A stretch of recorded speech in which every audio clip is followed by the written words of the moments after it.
Hi friends, ನೀವು ಮಾಜಿ ಅಥವಾ ಫ್ರೂಟಿಯನ್ನ ಖಂಡಿತವಾಗ್ಲೂ ಕುಡಿದಿರ್ತೀರಾ. ಅದರ ರುಚಿಯನ್ನ ಇಷ್ಟಪಟ್ಟಿರ್ತೀರಾ. ಅಡ್ವರ್ಟೈಸ್ಮೆಂಟ್ಸ್ ನಲ್ಲಿ ಈ ಜ್ಯೂಸ್ ನ 100% ಮ್ಯಾಂಗೋಸ್ ನಿಂದ ತಯಾರಿಸಲಾಗಿದೆ ಅಂತ ಬ್ರ್ಯಾಂಡ್ ಹೇಳ್ತವೆ. ಆದ್ರೆ ಇದರಲ್ಲಿ ಸತ್ಯ ಎಷ್ಟಿದೆ? ನಿಜವಾಗ್ಲೂ ಈ ಜ್ಯೂಸ್ ನ ಫ್ಯಾಕ್ಟರಿನಲ್ಲಿ ತಯಾರಿಸುವಾಗ ಮಾವಿನ ಹಣ್ಣನ್ನ ಉಪಯೋಗಿಸ್ತಾರಾ ಇಲ್ವಾ? ಒಂದು ವೇಳೆ ಮಾವಿನ ಹಣ್ಣಿನಿಂದ ತಯಾರಿಸುತ್ತಿದ್ದರೆ ಜ್ಯೂಸ್ ಬಾಟಲ್ ಮೇಲೆ ಆರ್ಟಿಫಿಷಿಯಲ್ ಫ್ಲೇವರ್ಸ್ ನ ಆಡ್ ಮಾಡಲಾಗಿದೆ ಅಂತ ಯಾಕೆ ಬರೆದಿರುತ್ತಾರೆ? ಈ ವಿಡಿಯೋದಲ್ಲಿ ಮ್ಯಾಂಗೋ ಜ್ಯೂಸ್ ನ ಹೇಗೆ ತಯಾರು ಮಾಡ್ತಾರೆ ನೋಡೋಣ. ಈ ವಿಡಿಯೋ ತುಂಬಾ ಇಂಟ್ರೆಸ್ಟಿಂಗ್ ಆಗಿರುತ್ತೆ. ಈ ವಿಡಿಯೋವನ್ನ ಕೊನೆ ತನಕ ನೋಡಿ. ಹಾಗೆ ಇಷ್ಟವಾದ್ರೆ ಒಂದು ಲೈಕ್ ಮಾಡಿ ಸಾಕು. ಮ್ಯಾಂಗೋ ಜ್ಯೂಸ್ ತಯಾರಿಗೂ ಮುಂಚೆ ಮಾವಿನ ಹಣ್ಣಿನ ಬಗ್ಗೆ ನಿಮ್ಗೆ ಗೊತ್ತಿರದ ಕೆಲವು ಇಂಟ್ರೆಸ್ಟಿಂಗ್ ಫ್ಯಾಕ್ಟ್ಸ್ ನ ಹೇಳ್ತೀನಿ ಕೇಳಿ. ಫ್ರೆಂಡ್ಸ್, ಮಾವಿನ ಹಣ್ಣು ನಮ್ಮ ರಾಷ್ಟ್ರೀಯ ಹಣ್ಣು ಅನ್ನೋದು ನಮ್ಮೆಲ್ರಿಗೂ ಗೊತ್ತು. ಆದ್ರೆ ಅದು ಕೇವಲ ನಮ್ಮ ದೇಶದ ರಾಷ್ಟ್ರೀಯ ಹಣ್ಣು ಅಷ್ಟೇ ಅಲ್ಲ. ಪಾಕಿಸ್ತಾನ್ ಮತ್ತು ಫಿಲಿಪೈನ್ಸ್ ದೇಶಗಳ ರಾಷ್ಟ್ರೀಯ ಹಣ್ಣು ಕೂಡ ಮಾವಿನ ಹಣ್ಣಾಗಿದೆ. ಮತ್ತು ಬಾಂಗ್ಲಾದೇಶದ ರಾಷ್ಟ್ರೀಯ ಮರ ಮಾವಿನ ಮರವಾಗಿದೆ. ಮತ್ತು ಪ್ರಪಂಚವ್ಯಾಪ್ತವಾಗಿ ಸರಿಸುಮಾರು 500 ಬಗೆಯ ಮಾವಿನ ಹಣ್ಣುಗಳಿವೆ. ಮಾವಿನ ಹಣ್ಣು ಗೋಡಂಬಿ ಜಾತಿಗೆ ಸೇರಿದೆ. ಮಾವಿನ ಹಣ್ಣನ್ನ 5000 ವರ್ಷಗಳ ಹಿಂದೆ ಮೊಟ್ಟ ಮೊದಲನೇ ಬಾರಿಗೆ ಭಾರತದಲ್ಲಿ ಬೆಳೆಯುತ್ತಾರೆ.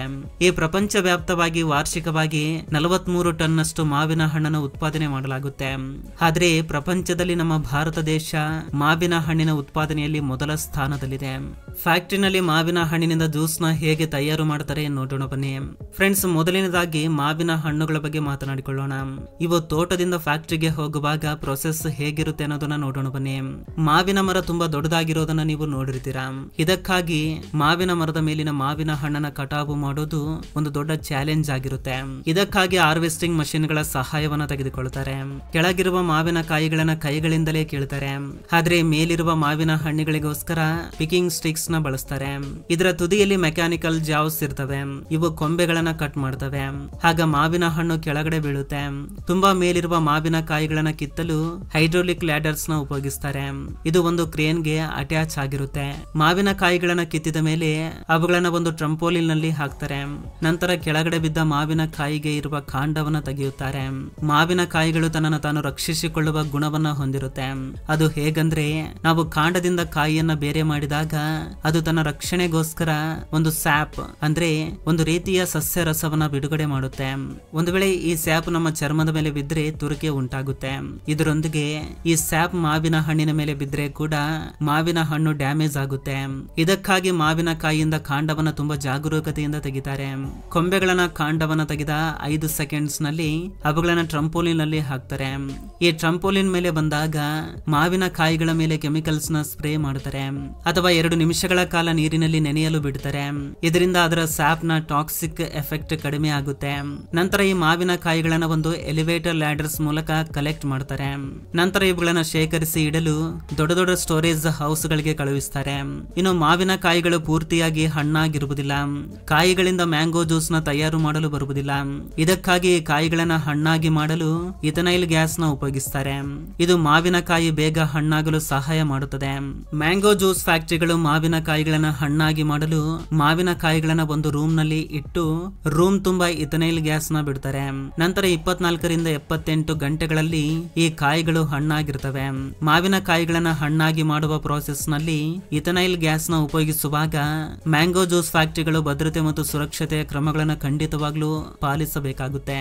ನಂತರ ಹಣ್ಣಾಗಿರುವ ಮಾವಿನ ಹಣ್ಣಿನಿಂದ ಜ್ಯೂಸ್ ಮಾಡಲು ಫ್ಯಾಕ್ಟರಿಗೆ ರವಾನೆ ಮಾಡ್ತಾರೆ.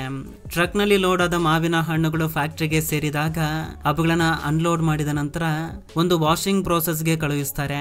ಇದರಲ್ಲಿ ಮಾವಿನ ಹಣ್ಣುಗಳು ನೀರಿನೊಳಗಿಂದ ಫ್ಯಾಕ್ಟರಿಗೆ ಹೋಗ್ತವೆ. ಇದಾದ ನಂತರ ಮತ್ತೊಂದು ವಾಷಿಂಗ್ ಪ್ರೋಸೆಸ್ ಪ್ರಾರಂಭವಾಗುತ್ತೆ. ಇದರಲ್ಲಿ ನೀರಿನೊಂದಿಗೆ ರೋಲರ್ಸ್ ಕೂಡ ಇರ್ತವೆ. ಇದರಿಂದ ಮಾವಿನ ಹಣ್ಣು ಎಲ್ಲಾ ಕಡೆಗಳಿಂದ ಚೆನ್ನಾಗಿ ಕ್ಲೀನ್ ಆಗುತ್ತೆ. ನಂತರ ಈ ಮಾವಿನ ಹಣ್ಣುಗಳನ್ನ ಫೋರ್ಸ್ ಹೀಟಿಂಗ್ ಮತ್ತು ಸಾಫ್ಟ್ ಪ್ರೊಸೆಸಿಂಗ್ ಗೋಸ್ಕರ ಬಿಸಿ ನೀರಿನಲ್ಲಿ 3 ರಿಂದ 5 ನಿಮಿಷಗಳ ಕಾಲ ಇರಿಸಲಾಗುತ್ತೆ. ಹೀಗೆ ಮಾಡೋದ್ರಿಂದ ಮಾವಿನ ಹಣ್ಣಿನ ಮೇಲಿರುವ ಪಾಲಿಫಿನಾಲ್ ಆಕ್ಸಿಡೈಸ್ ನ ಬೇರ್ಪಡಿಸಬಹುದು. ಇದರಿಂದ ಮಾವಿನ ಹಣ್ಣಿನ ಕಲರ್ ಮತ್ತು ಫ್ಲೇವರ್ ಹೆಚ್ಚಾಗುತ್ತದೆ. ಈ ಮಾವಿನ ಹಣ್ಣುಗಳನ್ನ ಚೆನ್ನಾಗಿ ಕ್ಲೀನ್ ಮಾಡಿದ ನಂತರ ಇವು ಕನ್ವೇರ್ ಬೆಲ್ಟ್ ಮೂಲಕ ಚಲಿಸುತ್ತಾ ರೋಲರ್ಸ್ ಮೇಲೆ ಬೀಳುತ್ತವೆ. ಅಲ್ಲಿ ಇವುಗಳ ಎರಡೂ ಬದಿಯಲ್ಲಿ ಫ್ಯಾಕ್ಟರಿ ವರ್ಕರ್ಸ್ ನಿಂತಿರ್ತಾರೆ. ವರ್ಕರ್ಸ್ ಮಾವಿನ ಹಣ್ಣಿನ ವಿಜುವಲ್ ಇನ್ಸ್ಪೆಕ್ಷನ್ ಮಾಡ್ತಾರೆ. ಯಾವುದಾದ್ರೂ ಹಣ್ಣು ಡ್ಯಾಮೇಜ್ ಆಗಿದೆಯಾ ಅಥವಾ ಹಾಳಾಗಿದೆಯಾ ಅನ್ನೋದನ್ನ ಚೆಕ್ ಮಾಡ್ತಾರೆ. ಒಂದು ವೇಳೆ ಮಾವಿನ ಹಣ್ಣು ಡ್ಯಾಮೇಜ್ ಆಗಿದ್ರೆ, ಒಳ್ಳೆ ಕ್ವಾಲಿಟಿ ಇಲ್ಲದಿದ್ರೆ ಆ ಮಾವಿನ ಹಣ್ಣನ್ನ ಆ ಲೈನ್ ನಿಂದ ಹೊರಗಡೆ ತೆಗೆದು ಪಕ್ಕದಲ್ಲಿರುವ ಲೈನ್ ನಲ್ಲಿ ಹಾಕ್ತಾರೆ. ನಂತರ ಉಳಿದ ಮಾವಿನ ಹಣ್ಣುಗಳನ್ನ ಹಾಗೇನೆ ಬಿಟ್ಬಿಡ್ತಾರೆ. ಇದಾದ್ಮೇಲೆ ಫ್ಯಾಕ್ಟರಿ ವರ್ಕರ್ಸ್ ಮಾವಿನ ಹಣ್ಣಿನ ಟಿಪ್ ಅಂದ್ರೆ ಅದರ ಮೇಲ್ಭಾಗವನ್ನ ಕಟ್ ಮಾಡ್ತಾರೆ. ಅಲ್ಲಿಂದ ಈ ಮಾವಿನ ಹಣ್ಣುಗಳು ಕನ್ವೇರ್ ಮೇಲಿಂದ ಹಾಗೇನೆ ಮುಂದೆ ಹೋಗ್ತಾ ಡೆಸ್ಟೋನೇಷನ್ ಮಷಿನ್ ಹತ್ರ ಹೋಗಿ ಸೇರ್ತವೆ. ಡೆಸ್ಟೋನೇಷನ್ ಮಷಿನ್ ಹಣ್ಣನ್ನ ವೇಸ್ಟ್ ಮಾಡದೆ ನೀಟಾಗಿ ಮಾವಿನ ಸಿಪ್ಪಿಯನ್ನ ಒಳಗಿರುವ ಹಣ್ಣನ್ನ ಸಪರೇಟ್ ಮಾಡುತ್ತೆ. ನಂತರ ಈ ಹಣ್ಣಿನ ತುಂಡನ್ನ ಒಂದು ಎಕ್ಸ್ಟ್ರಾಕ್ಟರ್ ಮಷಿನ್ ಒಳಗೆ ಕಳುಹಿಸ್ತಾರೆ. ಈ ಮಷಿನ್ ನಲ್ಲಿ ಹಣ್ಣಿನ ಪೀಸಸ್ ಗಳನ್ನ ಜ್ಯೂಸ್ ಆಗಿ ಬದಲಾಯಿಸಲಾಗುತ್ತೆ. ಈಗ ಇದರಿಂದ 2 ವಿಧದ ಜ್ಯೂಸ್ ನ ತಯಾರಿಸಬಹುದು. ಒಂದು ಪೀಲ್ ಸಹಿತ ಜ್ಯೂಸ್, ಮತ್ತೊಂದು ಪೀಲ್ ರಹಿತ ಜ್ಯೂಸ್.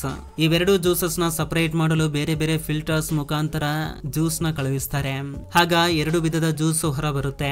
ಈ ಜ್ಯೂಸಸ್ ನ ತೆಗೆದ ಮೇಲೆ ಜ್ಯೂಸ್ ಡಿಗ್ರಾಸರ್ ಒಳಗೆ ಕಳುಹಿಸ್ತಾರೆ. ಇಲ್ಲಿ ಜ್ಯೂಸ್ ನಲ್ಲಿರುವ ಏರ್ ಪಾರ್ಟಿಕಲ್ಸ್ ನ ರಿಮೂವ್ ಮಾಡಲಾಗುತ್ತೆ. ಇದರಲ್ಲಿ ಜ್ಯೂಸ್ ನಲ್ಲಿನ ಆಕ್ಸಿಜನ್ ಇದನ್ನ ಆಕ್ಸಿಡೈಸ್ ಮಾಡಿ ಹಾಳಾಗುವುದನ್ನು ತಡೆಗಟ್ಟುತ್ತೆ. ಡಿಗ್ರಾಸರ್ ಮಷಿನ್ ಅಲ್ಲಿ ಈ ಜ್ಯೂಸ್ 90 ರಿಂದ 95 ಡಿಗ್ರಿ ಸೆಲ್ಸಿಯಸ್ ಟೆಂಪರೇಚರ್ ನಲ್ಲಿ 10 ರಿಂದ 18 ನಿಮಿಷಗಳವರೆಗೆ ಇರುತ್ತೆ. ಆದ್ರೆ ಈಗಲೂ ಕೂಡ ಈ ಮ್ಯಾಂಗೋ ಜ್ಯೂಸ್ ನಲ್ಲಿ ಒಂದು ಸಮಸ್ಯೆ ಇರುತ್ತೆ. ಅದೇನಂದ್ರೆ ಇದರ ಡೆನ್ಸಿಟಿ ಸಮನಾಗಿರುವುದಿಲ್ಲ. ಇದರೊಂದಿಗೆ ಜ್ಯೂಸ್ ನಲ್ಲಿ ಕೆಲ ಚಿಕ್ಕ ಚಿಕ್ಕ ಪಾರ್ಟಿಕಲ್ಸ್ ಇರ್ತವೆ. ಇವು ಜ್ಯೂಸ್ ನ ಆಕಾರವನ್ನ ಹಾಳು ಮಾಡ್ತವೆ. ಇದಕ್ಕಾಗಿ ಈ ಸಮಸ್ಯೆಯನ್ನ ಬಗೆಹರಿಸಲು ಇದನ್ನ ಹೋಮೋಜೆನೈಸರ್ ಮಷಿನ್ ಅಲ್ಲಿ ಹಾಕ್ತಾರೆ. ಇಲ್ಲಿ 20 ರಿಂದ 25 ಮೆಗಾ ಪ್ಯಾಸ್ಕಲ್ ಪ್ರೆಷರ್ ನಲ್ಲಿ 2-3 ಬಾರಿ ಹೋಮೋಜೆನೈಸರ್ ಮಾಡ್ತಾರೆ. ಈ ಪ್ರೊಸೆಸ್ ಆದ ಮೇಲೆ ಚಿಕ್ಕ ಚಿಕ್ಕ ಪಾರ್ಟಿಕಲ್ಸ್ ಕೂಡ 1 ರಿಂದ 5 ಮೈಕ್ರೋ ಮಿಲಿಮೀಟರ್ ಸೈಜ್ ಗೆ ಬಂದ್ಬಿಡ್ತವೆ. ಹೋಮೋಜೆನೈಸರ್ ಪ್ರೊಸೆಸ್ ಆದ್ಮೇಲೆ ಮ್ಯಾಂಗೋ ಜ್ಯೂಸ್ ನ ಸ್ಟೆರಿಲೈಸರ್ ಪ್ರೊಸೆಸ್ ಗೋಸ್ಕರ ಮುಂದಕ್ಕೆ ಕಳುಹಿಸ್ತಾರೆ. ಇದರಲ್ಲಿ ಜ್ಯೂಸ್ ನಲ್ಲಿರುವಂತಹ ಹಾನಿಕಾರಕವಾದ ಬ್ಯಾಕ್ಟೀರಿಯಾಗಳನ್ನ ನಾಶ ಮಾಡ್ತಾರೆ.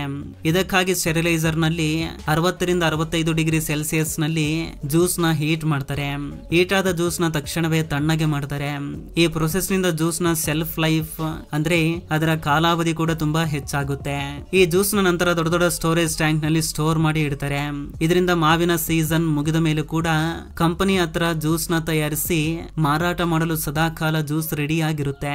ಇದನ್ನೆಲ್ಲ ನೋಡಿದ ಮೇಲೆ ನಮಗೆ ಗೊತ್ತಾಗುವುದು ಏನಂದ್ರೆ ನಾವೀಗ ಕುಡಿಯುವ ಜ್ಯೂಸ್ ಫ್ರೆಶ್ ಆಗಿ ಇರೋದಿಲ್ಲ. ಅದನ್ನ 5 ರಿಂದ 6 ತಿಂಗಳ ಹಿಂದೆನೆ ಫ್ಯಾಕ್ಟರಿಯಲ್ಲಿ ತಯಾರು ಮಾಡಿ ಇಟ್ಟಿರ್ತಾರೆ ಅಂತ. ಈ ಜ್ಯೂಸ್ ನ ತುಂಬಾ ದಿನಗಳ ಕಾಲ ಸ್ಟೋರ್ ಮಾಡುವುದರಿಂದ ಒಂದು ಸಮಸ್ಯೆ ಉಂಟಾಗುತ್ತೆ. ಅದೇನಂದ್ರೆ ಈ ಜ್ಯೂಸ್ ತನ್ನ ನ್ಯಾಚುರಲ್ ಫ್ಲೇವರ್ಸ್ ನ ಕಳೆದುಕೊಳ್ಳುತ್ತೆ. ಇದಕ್ಕಾಗಿ ಕಂಪನಿ ಇದರಲ್ಲಿ ಆರ್ಟಿಫಿಷಿಯಲ್ ಫ್ಲೇವರ್ಸ್ ನ ಬೆರೆಸುತ್ತೆ. ಇದಕ್ಕಾಗಿಯೇ ಪ್ರತಿಯೊಂದು ಜ್ಯೂಸ್ ಬಾಟಲ್ ಮೇಲೆ ಆರ್ಟಿಫಿಷಿಯಲ್ ಫ್ಲೇವರ್ಸ್ ನ ಆಡ್ ಮಾಡಲಾಗಿದೆ ಅಂತ ಬರೆದಿರುತ್ತೆ. ನಂತರ ಈ ಜ್ಯೂಸ್ ನ ಫ್ಯಾಕ್ಟರಿನಲ್ಲಿ ಬಾಟ್ಲಿಂಗ್ ಪ್ರಾಸೆಸ್ ಗೋಸ್ಕರ ಬಾಟಲ್ ಪ್ಲಾಂಟ್ಸ್ ಗೆ ಕಳುಹಿಸ್ತಾರೆ. ಅಲ್ಲಿ ಒಂದು ಆಟೋಮೆಟಿಕ್ ಮಷಿನ್ ಬಾಟಲ್ಸ್ ನ ಕ್ಲೀನ್ ಮಾಡಿ ಅದರೊಳಗಡೆ ಜ್ಯೂಸ್ ನ ತುಂಬುತ್ತೆ. ಮತ್ತೊಂದು ಆಟೋಮೆಟಿಕ್ ಮಷಿನ್ ಬಾಟಲ್ಸ್ ಗೆ ಕ್ಯಾಪ್ ನ ಹಾಕುತ್ತೆ. ನಂತರ ಕೊನೆಯದಾಗಿ ಬಾಟಲ್ ಮೇಲೆ ಲೇಬಲಿಂಗ್ ಮಾಡ್ತಾರೆ. ಈಗ ಈ ಜ್ಯೂಸ್ ಮಾರ್ಕೆಟ್ ಗೆ ಹೋಗಲು ಪೂರ್ತಿಯಾಗಿ ಸಿದ್ಧವಾಗಿರುತ್ತೆ. ಹೀಗೆ ಎಷ್ಟೋ ಕಷ್ಟಪಟ್ಟರೆ ಮಾವಿನ ಹಣ್ಣಿನಿಂದ ಫ್ರೂಟ್ ಜ್ಯೂಸ್ ತಯಾರಾಗುತ್ತೆ. ಸೊ ಫ್ರೆಂಡ್ಸ್, ಮ್ಯಾಂಗೋ ಜ್ಯೂಸ್ ಹೇಗೆ ತಯಾರಾಗುತ್ತೆ ಅನ್ನೋದನ್ನ ನೋಡಿದ್ವಿ ಅಲ್ವಾ. ಫ್ರೆಂಡ್ಸ್, ನಿಮ್ಮಲ್ಲಿ ಎಷ್ಟು ಜನ ಫ್ರೂಟಿಯನ್ನ ಕುಡಿಯುತ್ತೀರಾ ಕಮೆಂಟ್ ಮಾಡಿ ತಿಳಿಸಿ. ಫ್ರೆಂಡ್ಸ್, ಈ ವಿಡಿಯೋದಿಂದ ಅಟ್ಲೀಸ್ಟ್ 1% ನಾಲೆಜ್ ಆದ್ರೂ ಸಿಕ್ಕಿದ್ರೆ ಈ ವಿಡಿಯೋಗೆ ಒಂದು ಲೈಕ್ ಮಾಡಿ, ಹಾಗೆ ನಿಮ್ಮ ಫ್ರೆಂಡ್ಸ್ಗೂ ಕೂಡ ಶೇರ್ ಮಾಡಿ, ಹಾಗೆ ನಮ್ಮ ಚಾನಲ್ಗೆ ಸಬ್ಸ್ಕ್ರೈಬ್ ಮಾಡಿಕೊಂಡು ಸಪೋರ್ಟ್ ಮಾಡಿ. ಕೊನೆ ತನಕ ನೋಡಿದಕ್ಕೆ ಥ್ಯಾಂಕ್ಸ್ ಫಾರ್ ವಾಚಿಂಗ್.